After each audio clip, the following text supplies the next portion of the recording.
The microphone still isn't working correctly. I'm planning on upgrading to a better one, but today I have a really good story. This is about when me and my friend found a fox, which he ended up keeping as a pet.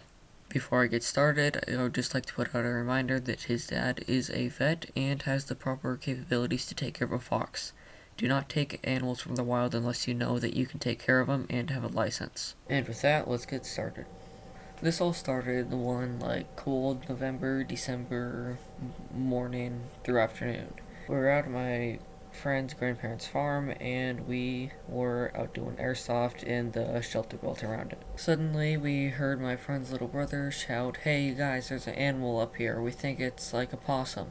We got up there, it wasn't a possum, it looked like some cross between a dog and a cat if they had a baby. So we immediately go, "No, that isn't a possum, it looks like some weird cat dog thing." We ended up being closer to them. It ended up being a fox, not a cat dog or a possum. So after putting it in a box with some hay and stuff to keep it warm, we brought it inside. After doing this, it took a little bit to convince his parents to let him keep it. They eventually said that they could keep it if they took care of it. The original plan was to let him out into the wild after a while, but so far that hasn't happened and he's almost a year old. My friend's little brother originally wanted to keep the fox as he was the one that found it. However, my friend was the one that ended up keeping it as his little brother realized he did not like how foxes play. Even after me and my friend giving him many warnings that when foxes play they like to bite you, not in a mean way, that's just how they play, he realized, okay, I still want to do this, but after playing with the fox, he realized, you know what, I changed my mind. I don't even remember what name they originally gave the fox. It didn't end up sticking. The fox is now named Todd, like from The Fox and the Hound. So at this point, he is now fully my friend's pet. His brother has no responsibilities except for that they split chores, so he feeds him and my friend waters him. If you're confused as to what that term means, all it means is that my friend gives him water, and that's just how they say it. He is a red fox. If he had been a gray fox, then we definitely wouldn't have been allowed to keep him, even though his dad is a vet. Gray foxes or silver foxes, I'm not sure what they're called. Since they are endangered, you should report one to a park ranger if you see one without a mother. We waited several hours before taking the fox inside. We let it stay out there to see if the mother would stop by.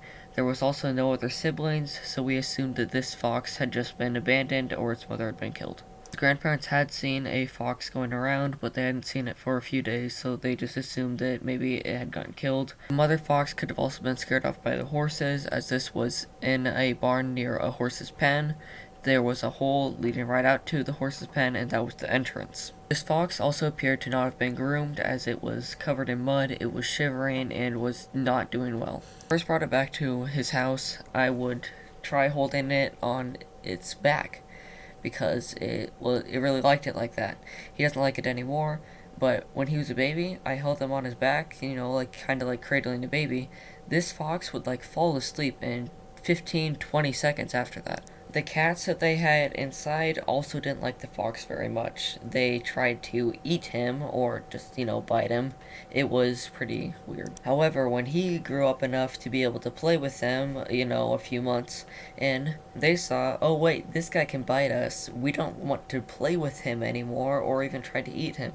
Because now the tables had turned, the fox wanted to eat them instead of the other way around. If you've ever seen a video of an adult fox, you know that they don't do very well inside. So he lives out in the garage. The garage is heated, so he is fine during the winter. He has also made several escape attempts. Even though he is not very good at surviving in the wild, he's always back within a day or two. One time he got into the front yard, and even though this may not seem like a very big deal, they have a big front yard. He never got more than 15 feet away from the house, but it took almost 20 minutes to get him back inside. He likes to catch mice when he's out in the garage, and is fed dog food along with a variety of other foods that foxes need to have.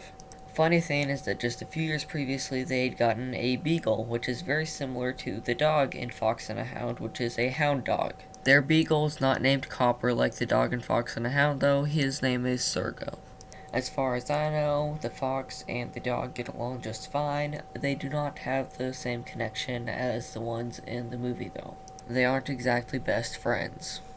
And another short story that I'm going to throw in here is how my friend also has peacocks. He got them just recently. I think he got them over the summer. He called me and let me know about it. He was pretty excited about it. They have a male and a female. They also had some eggs, however, none of them made it. My friend is just fine with this, as he does not like birds. Snakes, those are just fine. Spiders, we actually caught a few of those for science. However, he does not like birds at all. We also have a few other, closer to normal animals, like some ducks and cows and all that. However, even though some of my classmates have animals such as lizards, I think that they have the most exotic ones. Peacocks and foxes, most people don't have those. Both types of peacocks, male and female, molt their feathers or whatever once a year or so, after mating season comes. So I actually have a female feather and a male feather that I got from him.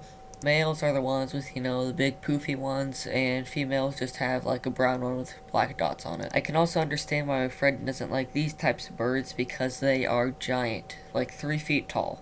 He said he was very glad that he got peacocks and not ostriches, because those things are mean and bigger. And another thing, you know how dog breeding farms are all, neat and organized, the animals are in, cages and all that? Well, it's not that way with peacock farms. My friend said that when he went and got these, there were peacocks on the roof of the house, just everywhere. It is chaos. He said that when they had babies, if they lived, he would give me one. They haven't lived yet, but, he said, I will get you one eventually. He hasn't done it yet, so he's out there, he knows who he is, and he can get me those when one of them lives. Another thing, I know that they probably didn't spend this much on them, but peacocks can sell from anywhere from $35 to $275. So, I think I'm getting a pretty good deal if I get one for free. Then after that, all I have to do is spend a few $100 more on cage, food, all that stuff. They already had a cage, but they were using it for some other animals, and those ones don't live in there anymore, so that's where the peacocks stay. And with that, I think that's about going to wrap it up. So, just a reminder to let me know your stories in the comments down below, and I will look through. I'll probably pick one. I plan on uploading these on a regular basis. I'm not sure when that regular basis will be, how long the interval will be between videos, but I'll let you guys know eventually. Also, let me know if there's any news stories going on that you would like me to cover. I can do that too. I plan on eventually listing which games I have, so that way you guys can tell me which ones you want me to play, and I can do those. That brings my video to an end. Have a good day.